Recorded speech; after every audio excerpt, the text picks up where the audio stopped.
screen. Wonderful. So, colleagues, thank you for the invitation. Representing the working group from 2089, which worked concertedly from around February 2019, but probably the core group was established around June 2019, and we worked monthly, sometimes weekly, sometimes daily on the standard. I know that Five Rights were constantly on the task, but so were many other people around the world. I don't consider myself the expert, but I think a working group chair that was there for the team at large. You are the experts by far. Today's introduction just brings you into light that the standard was actually accepted in December 2021, so it's very recent. And the title of the standard is Age Appropriate Digital Services Framework, and it was based on the Five Rights Principles for Children. The IEEE Consumer Technology Society sponsored the standard to see it come into fruition, and we worked closely with IEEE Standards Association to make that happen. Before we begin, just a focus that the framework centers on these five rights for children. Many of you would have already seen this in some guise, either through the Five Rights Foundation or through other work you have done with other codes. So the recognition that the user is a child, has considered the capacity and upholds the rights of children, offers terms appropriate to children, presents information in an age-appropriate way, and offers a level of validation for service design decisions. And the standard provides a specific impact rating system and evaluation criteria and sets out how vendors, public institutions, and the educational sector can meet the criteria. So that's really a big thing for this. Usually standards are aimed at different stakeholders. In this standard we're quite inclusive. You'll see the language pertaining to stakeholder types and the identification of various types and how they play a role in the design of age-appropriate digital services for children. The relationship of the processes and stages in 2089, this is sort of our key rubric, where we begin in the design phase over time, a preparatory phase. We then sort of acknowledge the five rights that we just discussed in the framework, and we ensure that what we are about to embark on embraces these five rights and also is aligned to the five rights. So are we upholding children's rights by the prospective prototype that we're putting in place or considering? Is it a child-centered approach to data use? And what are we doing with the data otherwise? Moderation and redress, presenting published terms in age-appropriate formats. Often that is sort of the hardest thing to meet given different ages of children and comprehension, even cognition. And of course recognizing child users and meeting their needs and diversity. And that diversity statement is very key to all of this inclusion. We then move to the phase of implementing the age-appropriate digital services framework, and then identify risk-based age-appropriate design and development, where we develop a risk register I'll talk about briefly later. And then we obviously deploy the service, look at it into operations, upgrade where necessary, keep monitoring, and eventually, if we're required to, decommission that service from the market. In definitions, we try throughout the standard to provide useful definitions. Age appropriate is something that is suitable or appropriate for a person of a particular age. The age appropriate register is an information repository created for clarity, unambiguity, and reasons of traceability for the product or service that contains data and insights gained in child impact exploration, prioritization, and product service requirements. Now, often when we take new innovations, for example, biomedical innovations to the Food and Drug Administration for clinical trial or acceptance, there's often a technical historical file that goes with that. And if that historical file is missing, often the FDA will turn it back and tell the company, please go back to the drawing board. You don't have enough evidence for what you're putting forward. In this instance, what we want to show is that companies and stakeholders at large have demonstrated that they have considered the various types of risks associated with data, with their exploration and the ideation phase, with prioritizing certain functions, whether privacy and security are embedded in the service, and what are the requirements, and how will they, ensure that the right age group have access. And so this register is one of the key sort of elements of the standard. And just a note at the bottom here, what is youth? What is a child? If we take the Convention on the Rights of the Child, we see Article 1 states a child means every human being below the age of 18 years, unless under the law applicable to the child majority is attained earlier, whether that's 16 or 17 or 13 in some cases. And that's a volatile kind of definition in different markets. Different ages are denoted for what is a child, as you so well know. We then focus on this notion of child-centered design, and it's a design approach that prioritizes children's rights and needs in services, design and governance, bearing children's best interests at the heart of any design process. And this notion of what is the best interest, in the best interests of a child, what does child-centered mean? Often we talk about human-centered design in everyday services to the market, adult market at large.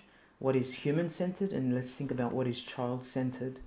And so how do we know what is the need, what are the needs, and what are the children's best interests? And we can look at different, of course, legislation on human rights, but also child rights and other things. In context, children's rights, a framework of legal and other obligations and ethical values covering civil, political, economic, social and cultural rights afforded to every child.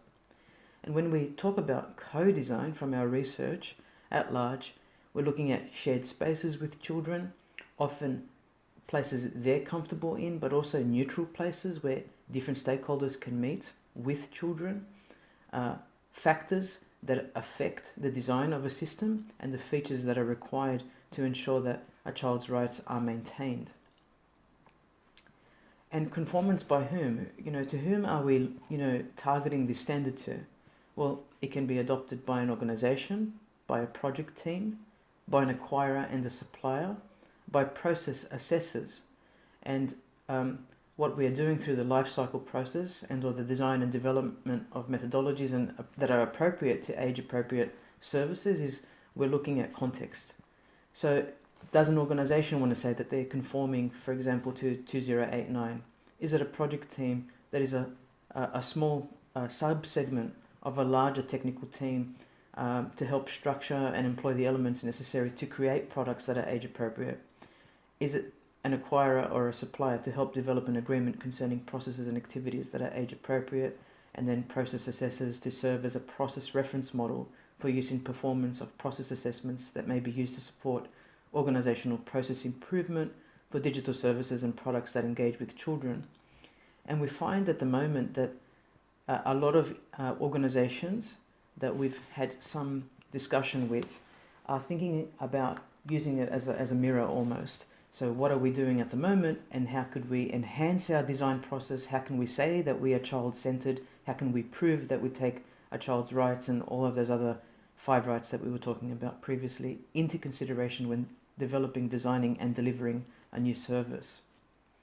This has meant that we are introducing and suggesting new roles. As we just heard, some of our colleagues on the call today have amazing titles that were not there even 2 or 3 years ago. Sometimes these individuals are lawyers, and sometimes they're social workers, and sometimes they're psychologists, and we're seeing an incredible amount of diversity. One of the programs I've newly built at Arizona State University is a degree in public interest technology, of which children is one of these key elements in consideration. So what is the public interest, in the public interest of children when we talk about technology? And so we've introduced age-appropriate leads, child rights advocates in the design process, senior product managers who are aware of child rights, moderators, transparency managers, oversight roles, of course systems experts that were always there, but now systems experts to do with children. If the definition is under the age of 18, then what does that mean for different ages, whether that's 3, 5 or so on? Top management champions, and definitely things in organizations require leadership to embrace these kinds of project teams, which are now rich in diversity and rich in disciplinarity. These are complex challenges that we're facing, and interdisciplinarity, dare I say transdisciplinarity, is what we require. Now, the standard embraces a life cycle model.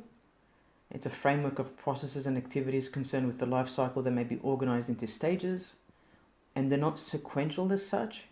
They're iterative, but we needed to describe them as points in our design process over time. But to note that, once we get stuck in a particular stage, then we go back when we're talking about one given service design. It also acts as a common reference for communication and understanding. So where are you at the life cycle?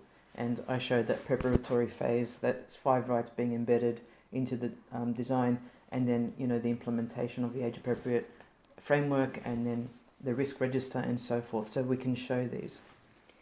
Risk treatments are the process, procedures and methodologies and means that provide a basis for and facilitate the reduction or elimination of an intolerable risk. And so our risks, and I'll show you a chart in a moment, are defined as either tolerable or intolerable. If they're intolerable, they really shouldn't be going forward.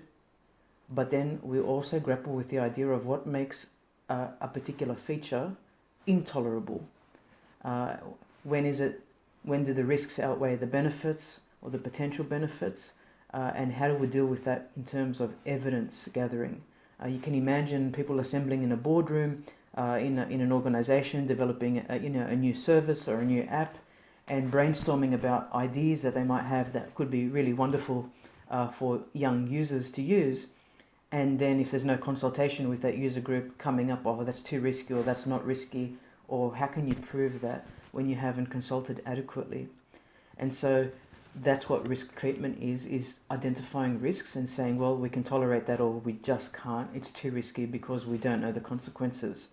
That doesn't mean you can't do a deeper dive into the research and do some preliminary market studies, but also clinical trials. Increasingly, these apps will require clinical trials, even if they're not medical, or, for example, in the US, tasked under the HIPAA laws, or falling under the HIPAA laws.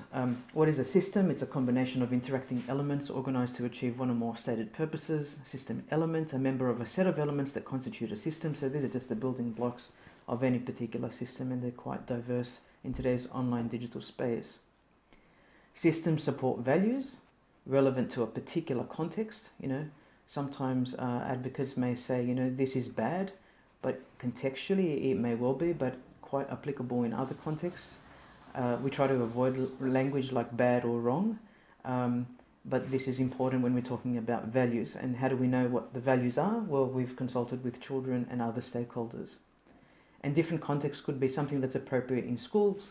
For example, schools may embrace YouTube, though the license and policy says, I should say the right language, the policy states, 16 years and over. Sometimes grade 7 children who are 12 or 13 have access to YouTube at school because it's considered within a closed environment that is protected, and particular YouTube links can be seen, but nothing else. Game development, at home, what's acceptable, public bodies, all of these are different contexts and have different considerations and impacts. So this standard assumes that systems can apply the methodologies and child-centered values to take specific actions that are relevant across different use contexts, like the 4 that we mentioned. And this is where we talk about risk-based, age-appropriate design and development. On the right-hand side, you can see a sort of a level of importance with a level of risk, low, medium, high, and whether if, we're at a point where we say at the top right here, the treatment or the risk is sort of intolerable, or it needs to be treated, or it needs to be thrown out of the design process.